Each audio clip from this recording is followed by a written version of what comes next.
Namaskar and welcome back to the channel. So we are back to read another remedy for the day and it is known by the name uranium nitricum. Nitrate of uranium से बने हुए हैं and sorry for the background noise again. जब तक यहाँ पे videos बनेंगी तो यहाँ पे ये आती रहेगी. So आज की हमारी रेफरेंस बुक है again Boericke's new manual of homoeopathic materia medica with repertory. Uranium nitricum remedy का नाम है. नाइट्रेट ऑफ यूरेनियम से बनी हुई है. डिस्क्लेमर सेम है, please do not self prescribe. कितनी भी आपको देखने में आसान रेमेडी लगे but it can be dangerous if you don't know the dose, if you don't know the frequency of repetition, जो आपके एक होम्योपैथिक डॉक्टर आपको ज़्यादा अच्छे तरीके से बता सकते हैं. So let's begin.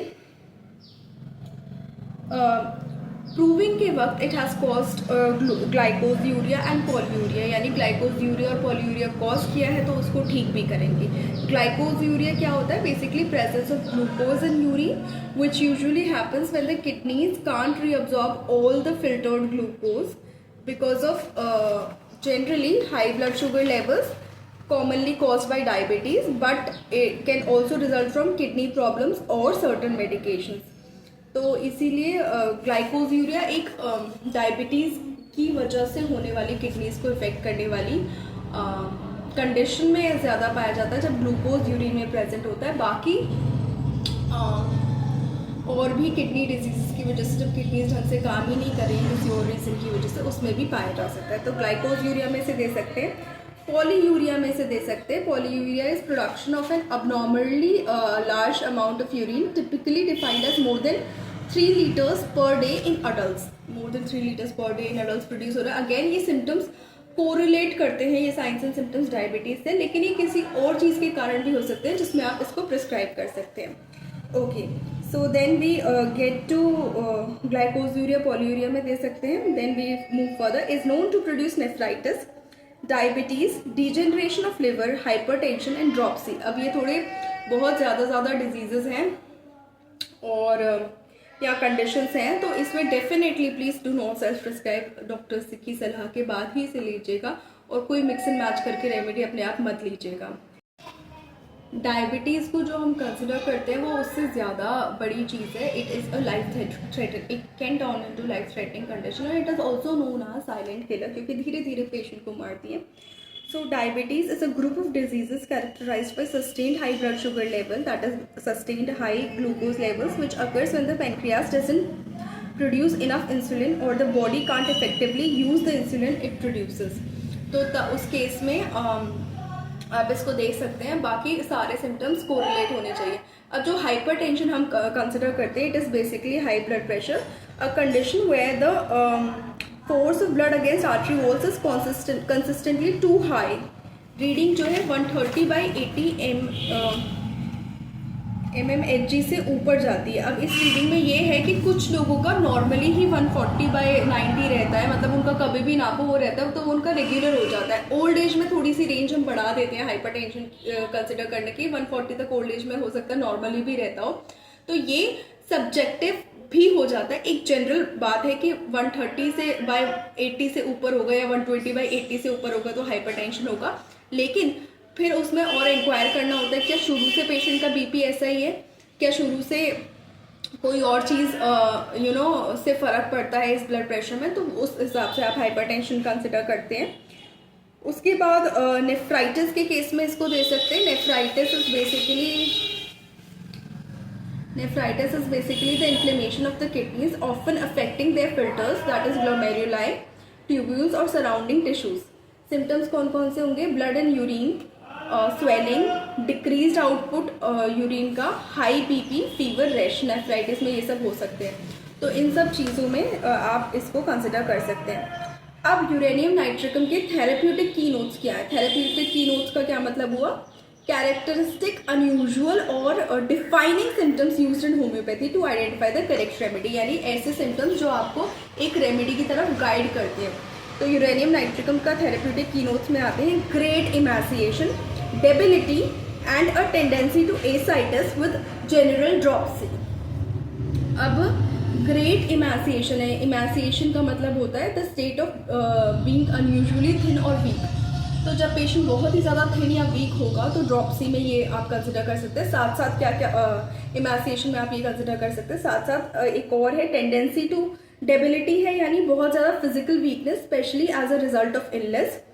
Ascites is abnormal buildup of fluid in the abdomen, often caused by liver disease like cirrhosis, but also by heart failure, kidney failure और cancer. अब ये लार्ज ग्रुप ऑफ डिजीजेस पे काम कर सकती है, but again same चीज़ है कि पेशेंट पिक्चर रेमेडी पिक्चर के साथ कम्प्लीटली मैच होनी चाहिए एंड बिना डॉक्टर की सलाह के कोई दवा नहीं लीजिए. General dropsy.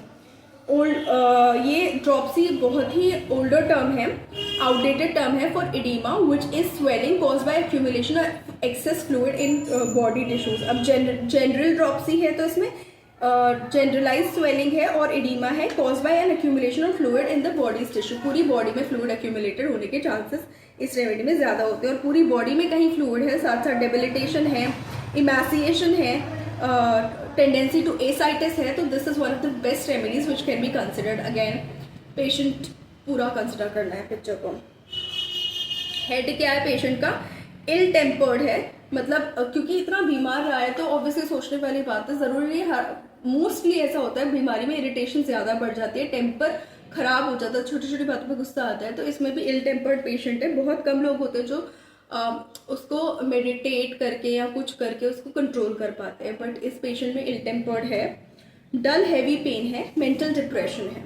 मेंटल डिप्रेशन एक तरीके का मेजर डिप्रेसिव डिसऑर्डर है, a common mental health condition characterized by a persistent sad और empty mood, loss of interest और pleasure in activities and other symptoms like sleep disturbances, fatigue, difficulty concentrating and thoughts of death और suicide. ये देखने को मिलता है depression के case में. अब ये जो है माइल्ड, मॉडरेट, मेजर कैसे भी सिम्टम्स आ सकते हैं, बट येस यदि पेशेंट डिप्रेसिव फेज में है और बाकी सिम्टम्स भी मैच कर रहे हैं तो आप यूरेनियम नाइट्रिकम कंसिडर कर सकते हैं.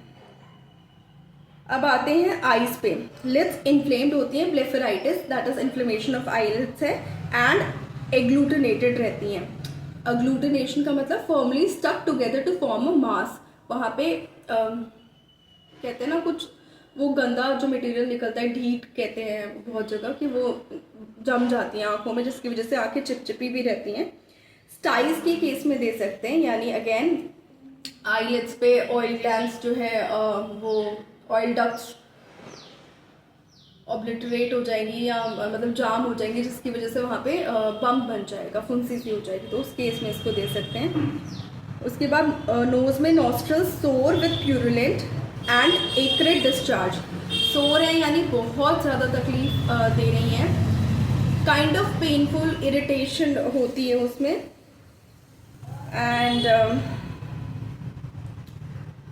प्यूरुलेंट यानी पस वाला डिस्चार्ज है, एक्रेट डिस्चार्ज है यानी इरोड करता है, एसिडिक टेंडेंसी ज़्यादा है तो आसपास की स्किन इरोडेड होगी ऐसे डिस्चार्ज में. ओजीना है यानी एक क्रॉनिक नेजल डिजीज है, also known as atrophic rhinitis, characterized by foul smelling discharge, nasal crusting and the wasting away of the nasal mucous membranes and bones. तो उस केस में आप इसको दे सकते हैं. फिर आते हैं स्टमक पे. स्टमक में क्या सिम्टम्स है? Excessive thirst, nausea, vomiting, ravenous appetite, eating followed by flatulence. Ravenous appetite मतलब having an extreme hunger or desire for something, usually food. Flatulence है normal expulsion of gas from the digestive system, also known as farting. इस patient में ज़्यादा होगी, normal से ज़्यादा होगी, तभी इसमें इंक्लूडेड है. और ये इसका पिक्यूलरिटी क्या है फ्लैटुलेंस का? रेवेनस एपेटाइट यानी बहुत ज़्यादा hunger is followed by flatulence. Boring pain in the pyloric region, ऐसा लगेगा कोई वहाँ पे कोई मशीन चला रहा है, जैसे ड्रिल करने की कोई मशीन चला रहा है. कहाँ पे? पाइलोरिक रीजन में, which is a funnel shape distal last part of the stomach that connects to the duodenum. Stomach के बाद जो डिओर्डिनम आता है, तो स्टमक का जो लास्ट पार्ट है उसको वो कहते हैं पाइलोरस, पाइलोरिक रीजन. उसके बाद गैस्ट्रिक एंड डिओर्डिनल अल्सर्स में दे सकते हैं. गैस्ट्रिक अल्सर क्या है? An open sore in the lining of stomach caused by the breakdown of the protective layer from stomach acid. Duodenal ulcer क्या है? A type of peptic ulcer that forms on the lining of the duodenum which is the first part of small intestine. तो उस case में इसको use कर सकते हैं. Burning pain है, जलन वाला दर्द है. एब्डोमेन ब्लोटेड यानी फूला फूला पेट महसूस करेगा, फीलिंग ऑफ फुलनेस और tightness in the abdomen often caused by excess gas और fluid buildup from factors like over eating, gas producing food, example beans, broccoli, carbonated drinks. और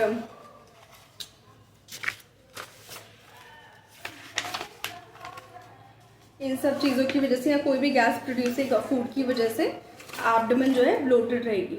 और अदर सिम्टम्स हो सकते हैं इनको साथ में। उसके बाद है इसमें लिखी हुई एक चीज़, flatulence second only to lycopodium, मतलब लाइकोपोडियम में बहुत ज़्यादा फ्लैटुलेंस होती है तो उससे थोड़ा सा कम आएगी तो फिर ये वाली रेमेडी आएगी यूरेनियम नाइट्रिकम, तो उसमें ये दे सकते हैं। यूरिनरी सिम्टम्स में देखेंगे तो कोपियस मिक्ट्यूरेशन है, डायूरेसिस है, इनकॉन्टिनेंस ऑफ यूरिन है, डायबिटीज मेलाइटिस एंड इंसिपिडस है, इमैसिएशन एंड टिम्पेनाइटिस है, burning in urethra with very acrid urine, unable to retain urine without pain, urine retain करेगा मतलब सोचेगा थोड़ी देर बाद चला जाऊंगा तो उसमें पेन होगा ही होगा। एन्यूरेसिस है, एन्यूरेसिस को कंपेयर कर सकते हैं म्यूलिन ऑयल की नाम से रेमेडी के लिए। अब यहाँ पे जो टर्म्स यूज हुए हैं उनका क्या क्या मतलब है। सो डायूरेसिस का मतलब है कि एक्सेसिव प्रोडक्शन ऑफ यूरिन। फिर यहाँ पे किसके लिए बोला, इनकॉन्टिनेंस है यूरिन का, मतलब यूरिन ड्रिबल करता रहता है, उसको होल्ड करना बहुत मुश्किल है। अभी सुना था कि होल्ड करेंगे तो पेन होगा। इनकॉन्टिनेंस है मतलब जाने के बाद भी उसको ऐसा लगेगा कि पूरा नहीं हुआ, थोड़ा थोड़ा ड्रॉप्स ड्रिबल करता रहेगा, ढंग से यूरिन पास नहीं होगा। डायबिटीज मेलाइटिस है, एक chronic metabolic disorder characterised by high blood sugar that is glucose levels caused by the body not producing enough insulin और नॉट यूजिंग इंसुलिन इफेक्टिवली, दोनों ही रीजंस हो सकते हैं। डायबिटीज इंसिपिडस, इंसिपिडस कौन सी होती है, a rare disorder that causes excessive thirst and the production of large volumes of dilute urine because the body cannot properly regulate the fluid balance। इसमें insulin का इतना रोल नहीं है लेकिन large volumes of dilute urine produce हो रही हैं क्योंकि बॉडी फ्लूइड बैलेंस को उतने अच्छे से रेगुलेट नहीं कर पा रही है। अब इमैसिएशन है यानी बहुत ज़्यादा बॉडी थिन हो गई है। टिम्पेनाइटिस है, swelling of the abdomen with air और गैस। और टिम्पेनाइटिस शब्द का ओरिजिन ग्रीक शब्द से आता है जिसको जो है टम्पेनॉन, फिर वो बना टम्पेनाइटिस, फिर लेट लैटिन में वो बना टिम्पैनम और फिर इंग्लिश में लेट मिडिल इंग्लिश में टिम्पेनाइटिस बन गया। उसके बाद burning in urethra with very acrid urine, urethra में बर्निंग है क्योंकि एक्रिड एसिडिक यूरिन है। यूरेथ्रा मतलब the tube that carries urine from the bladder out of the body, और मेल्स में it is also use as a passage for semen. उसके बाद mail पे के सिम्टम्स में आए इस रेमेडी के तो कंप्लीट इम्पोटेंसी है with nocturnal emissions. Impotency is also considered as a form of erectile dysfunction. It is not limited to erectile dysfunction but can also be due to erectile dysfunction. It is basically persistent inability to get or keep an erection form enough for sexual activities. Males में इसको ऐसे define करेंगे या किसी भी वजह से sexual activity mail perform नहीं कर पा रहे हैं तो वो इम्पोटेंसी विद नॉक्टर्नल एमिशंस यानी wet dream and involuntary ejaculation of semen during sleep often accompanied by a sexual dream. ऐसा ज़्यादा होता है, ज़रूरी नहीं है सेक्सुअल ड्रीम हो ही हो। इनवॉलंटरी जो है इजैकुलेशन हो सकता है। रिलेशनशिप में कंपेयर करेंगे syzygium, phosphoric acid, lactic acid, argentum nitricum, kali bi, arsenic और फिर एक और रेमेडी दी हुई है यहाँ पे फ्लोराजाइनम। फ्लोराजाइनम कैसे बनती है तो फ्लोराजाइनम एक ग्लूकोसाइडल प्रिंसिपल से बनती है obtained from the bark of the root of the apple and other fruit trees. Glucosidal principle है इसका मतलब कि एक तरीके का ऐसा है जिसमें ग्लूकोसाइड रिलेटिंग टू और characteristic of a glucoside. Glucoside is a type of glycoside, a compound formed from a sugar, specifically glucose in another group. तो फ्लोराजाइनम अब ग्लूकोसाइडल प्रिंसिपल से बनती है obtained from bark of the root of the apple and other fruit trees. Produces diabetes and fatty degeneration of liver, यानी diabetes और fatty degeneration of liver में अच्छा काम करेगी, साथ साथ इंटरमिटेंट फीवर में अच्छा काम करेगी। बात हो रही है इसकी जो कंपैरिजन में दी हुई है फ्लोराइजाइनम की।